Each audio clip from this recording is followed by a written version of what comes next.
अच्छा ये 21 रुपया दे रहे हैं, लेकिन उनकी फरमाइश बहुत बुरी, भौजी नहीं मारा छीछा लेदर करी हे तोर भौजी हुई हमका,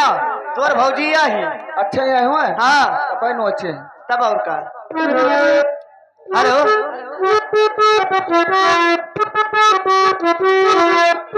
लगावेल तो लिपस्टिक हीलो लायारा ड्रेस जिलता पे लागेलो जिलता पे लागेलो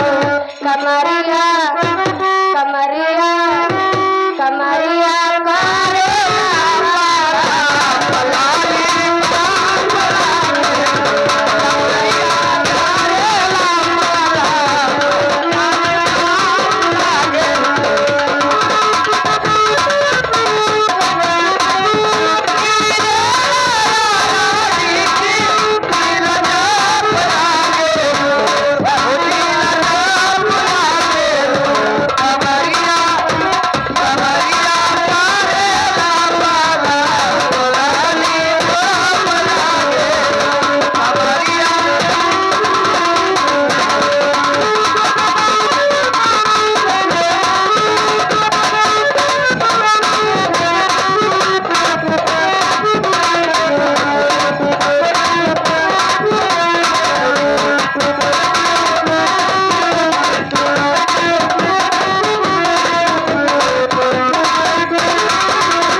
घर वाले मालिक की आदेश है क्या,